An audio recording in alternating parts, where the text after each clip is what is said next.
قرآن کریم میں اللہ تعالیٰ نے ارشاد فرمایا اوفوا بالعہد ان العہد کان مسئولا، کہ وعدوں کو پورا کیا کرو، وعدوں کے بارے میں قیامت کے دن پوچھا جائے گا۔ ہمارے معاشرے کے اندر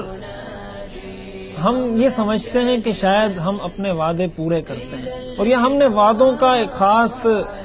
ذہن ہم نے بنایا ہوا ہے کہ اس چیز کا تعلق وعدے سے ہے اور اس چیز کا تعلق وعدے سے نہیں، حالانکہ ہماری زندگی کے بہت سارے معاملات کا تعلق اس بات سے ہے کہ ہم اس میں یہ جانچیں، اس میں ہم یہ غور کریں کہ آیا ہم اس میں وعدہ خلافی کے گناہ کے مرتکب تو نہیں ہو رہے ہیں۔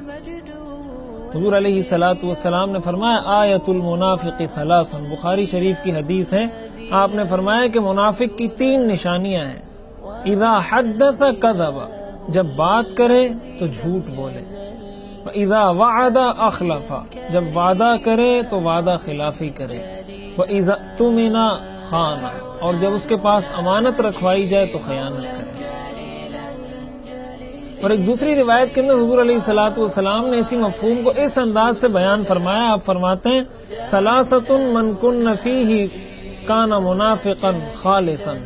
3 خصلتیں اور 3 برائیاں اور 3 بری عادات ایسی ہیں کہ یہ اگر کسی شخص میں ہوں تو وہ ہو بہو منافق ہے۔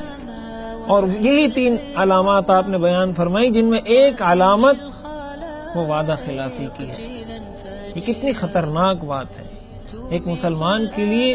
یہ بہت خطرناک بات ہے کہ حدیث شریف کی روشنی میں اس کو منافق قرار دیا جائے۔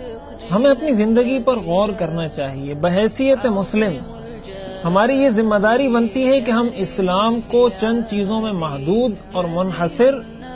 نہ سمجھیں کہ ہم نے ان چند چیزوں پر عمل کر لیا، یہ چند چیزیں ہم نے اختیار کر لی تو بس ہم نے اسلام پر عمل کر لیا، بلکہ ہم یہ دیکھیں کہ ہمارے معاملات میں وعدہ خلافی تو نہیں ہو رہی۔